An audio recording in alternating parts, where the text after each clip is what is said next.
আসসালামু আলাইকুম। কেমন আছেন সবাই? আশা করি সবাই ভালো আছেন। আলহামদুলিল্লাহ আমি ভালো আছি। এই তো দেখতে পাচ্ছেন আমি দুবাইতে এসি ফিটিং এর কাজ করতেছি। এই তো সবাই দেখতে থাকুন আমি এসিগুলো কিভাবে ফিটিং করি, সবাই দেখতে থাকুন।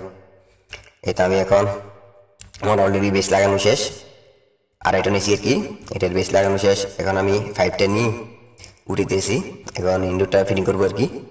এই তো দেখতে পাচ্ছেন আমি এখন ইনডোরে 5 ঢুকে দিছি। এখন আমার ছাদের উপরে একটা লোক আছে, তো উনি ছাদের উপর থেকে রশি দিয়ে 5টা ধরবে। এখান থেকে ধরার পরে যদি না ধরে আপনার এসিটা কি হবে, 5টা নিচের দিকে ব্যান হয়ে যেতে, ব্যান হয়ে গেলে তো এটা সমস্যা। এই কারণে রশিটা দিলে রশি দিয়ে আস্তে আস্তে উপরের দিকে করবে, আর আমি আস্তে আস্তে করে এদিক থেকে 5টা ধাক্কা দিব আর কি। যখন আমি আস্তে আস্তে করে ধাক্কা দিব তখন 5টা কোনো এফেক্ট আসবে না আর কি, কোনো সমস্যা হবে না, তাহলে সুন্দর মতন 5টা যাবে আর কি। আর যদি রশি না দেয় তাহলে আপনার মনে করেন কি 5টা নিচের দিকে ব্যানে দিলে তাহলে গ্যাসটা চলাচল কম করবে আর কি, তাহলে মনে করেন এসিটা ঠান্ডা আসবে কম। যখন একটু 5টা ব্যান হয়ে যাবে তখন ঠান্ডাটা একটু কম আসবে। যখন 5টা অ্যাকুরেট থাকবে তাহলে ঠান্ডাটা পুরোপুরি আসবে। এই তো দেখতে পারতেছেন আমার ইনডোরে 5 ঢুকানো শেষ। এখন আমি ইনডোরে যে ফানি 5টা আছে, ফানি 5টা পর্যন্ত দিতেছি আর কি। এই তো দেখতে পারতেছেন আমি ইনডোরে 5 ঢুকে দিয়েছি, আমার বেশ লাগানো আগে কমপ্লিট। এখন আমি শুধু এসিটার 5টা দিতেছি, লাগে আমার হেল্পার যা আছে সে আমাকে সহযোগিতা করতেছে। এই যে দেখতে পারতেছেন আপনারা সবাই, সবাই দেখতে থাকুন। আর আমার ফেসবুক পেজে একটা ফলো দিয়ে পাশে থাকবেন, আর ভালো লাগলে লাইক শেয়ার কমেন্ট করবেন।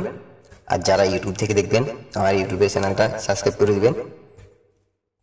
এই তো সবাই দেখতে থাকুন আমার এসিটা কীভাবে আমি লাগিয়েছি, সবাই দেখতে থাকুন। আর কমেন্ট করে জানাবেন আমার এসিগুলো ফিটিংগুলো কেমন হয়েছে। এরকম সুন্দর সুন্দর ভিডিও পাইতে লাইক শেয়ার কমেন্ট করুন বেশি বেশি, তাহলে। এই তো দেখতে পারতেছেন আমার এটা আড়াইটা নিয়েছি আর কি। আমি আগে বেস ফিটিং করে রাখছিলাম, এখন আমি ইনডোরটা ফিটিং করতেছি আর কি। এই তো দেখতে পারতেছেন আপনারা আমি ইনডোরটা ফিটিং করতেছি, এই দেখতে পারতেছেন। এই তো লগে লগে মিলতেছে না, এখন একটু জোরাজোরি করে মিলে দিয়েছি আর কি। এই তো দেখতে পারতেছেন অলরেডি আমার লকটা মিলে গেছে। এটা এখন এদিক সেদিক ধাক্কা দিয়ে লকটা ঘাটে ঘাটে মিলিয়ে দিব আর কি। এটা আমার কমপ্লিট ইনডোর লাগানো।